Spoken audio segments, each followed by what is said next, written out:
यह कहवा मुस्किल कि दुनिया रे सबुठु लंबा मरुभूमि रे रास्ता कोटा कारण समय सहित यही टाइटल बदली चली हेले आमे एठी देखुछे 928 किलोमीटर लंबा एक हाईवे जहाँ चाइनार राजधानी को चाइनार उत्तर दिगरे थिबा जिंगयानड्यूगो ऑटोनोमस रिजॉर्ट को जोड़ी थाए।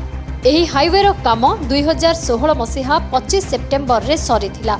एही हाईवे सही समय पर्यंत सबुठारु लंबा मरुभूमि रास्ता थिला। आपण हुए तो विश्वास करि परिबेनी एही लंबा हाईवे को निर्माण करिबा पई 5.5 बिलियन डॉलर खर्च होईछि। 4 लेन विशिष्ट एही हाईवे अटे। एही हाईवे को नहीं कुहा जाए जदि कहीं एठारे राति रे रही जांती सकाळु सीधा तांकर मृत्यु खबर ही आसे। चाइनार अनेक बड़ सरकारी संस्था एही रोड निर्माणर काम करिसंती जेउटी हजार हजार लोक एका सहित काम करुथिले। टिके चिंता करी देखंतु तो सेही हजार हजार लोक टाण खरारे दिन राति केमिति काम करुथिबे। श्रमिक मास मास धरी एही मरुभूमि रे काम करि चलिले तेबे तो जाई आपण एही हाईवे देखुछंती। एमिति कि अनेक श्रमिक निजको बंचाइबारे असफल भी रहिले कारण एही हाईवे ठारू बड़ सहर हजार हजार किलोमीटर दूर रे थिला। चाइना जानी थिला एही रोड साहाय्य रे से अनेक देश सह वाणिज्य कारोबार करि पारिबो। आ एही रोड पूरा नुआ हेले दर्शक बंधु यह खूब सांघातिक कारण एही रोड रो चारिपटे थिबा वातावरण असह्यनीय। एही रास्ता रे थरे गाड़ी रहिले आउ स्टार्ट हुएनी यह आमे कहूनु एही रास्ता रे जाइथिबा यात्री माने कहंती। ट्रांस साइबेरियन हाईवे रशिया रे एक रोड अछि जहाँ देश रे सबुठु लंबा सड़क अटे। एही रोड रो ना हेउछि ट्रांस साइबेरियन हाईवे। आपण विश्वास भी करि परिबेनी दर्शक बंधु एही रोड 11,265 किलोमीटर लंबा। एही रोड देशर बाकी सब हाईवे को जोड़ी थाए। एहा बाद अटलांटिक महासागर रो समुद्र और जापान रो समुद्र को मध्य जोड़ी थाए एही हाईवे। एही हाईवे रो मजा कथाटी हेला एही रोड संपूर्ण कयदी माननकु नै निर्माण करा जायछि। किछि बाट जाए एही रोड ठीक ठाक तो लागिबो हेले आगो को एही रोड रे जिबा नरक पई रास्ता सह समान। एमिति कि एही सड़कर किछि अंश पानी रे मिलै भी गलानी। एहाकू पक्का सड़क करने को प्रतिश्रुति मिलुछि किंतु आगो को बढ़ी पारुनी काम। एहा छड़ा एही रास्ता रे पूर्व दिगरे छोट गाड़ी ब्यान कर दिया जायछि कारण छोट गाड़ी एठारे फसी जाई पारे। आज जे एही हिसाब भी देई पारु नाहंती एही रास्ता को तयारी करिबारे केते टंका प्रकृत रे खर्च हेलाणी। एही एही कथा को मध्ये एडाई देई पारिबेनी जे एथरे अरब अरब डॉलर खर्च होइछि बोली।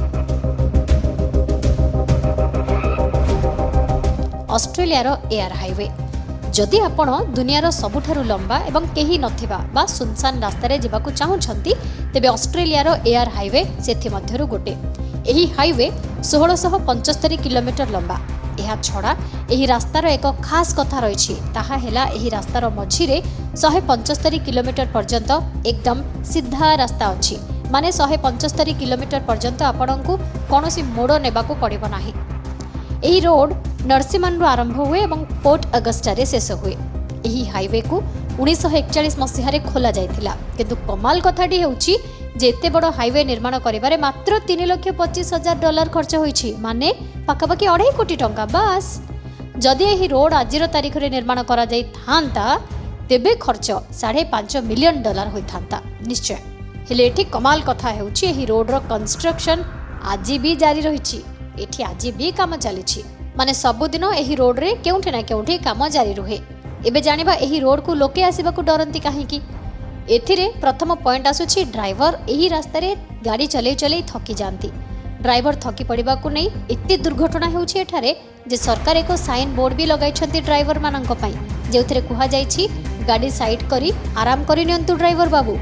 एही कारणरू सरकारक तरफरू फ्री कॉफी मशीन भी लगा जाइछि। ड्राइवर फ्री कॉफी पीबे निज निद भांगिबे एवं गाड़ी चलाइबे। द्वितीय कारणटी एही रोड साइड रे थिबा एक जंगल जहाँ रोड को भयानक बनाए।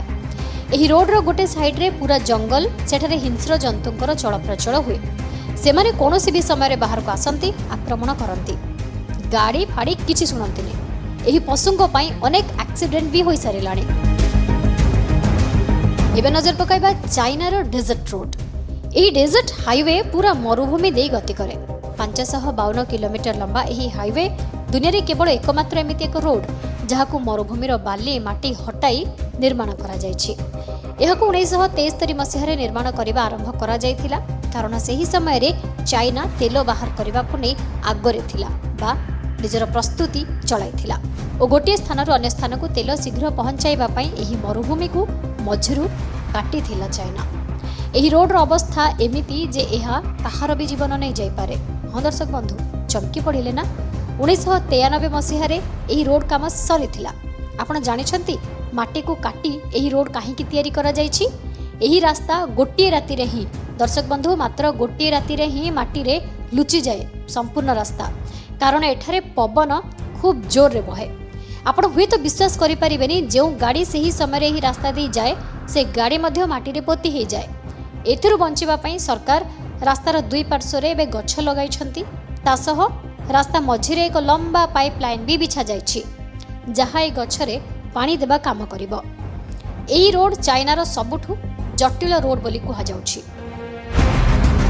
ଯଦି ଆପଣ ମଧ୍ୟ ଏମିତି କୌଣସି ରାସ୍ତାରେ ଯାଇଛନ୍ତି ଯାହା ଆପଣଙ୍କୁ ଜଟିଳ ଲାଗିଛି, ଭୟାନକ ଲାଗିଛି ବା ମନୋରଞ୍ଜନ ଦେଇଛି, ଆପଣ ଆମକୁ କମେଣ୍ଟ ବକ୍ସରେ ଲେଖି ନିଶ୍ଚୟ ଜଣାନ୍ତୁ।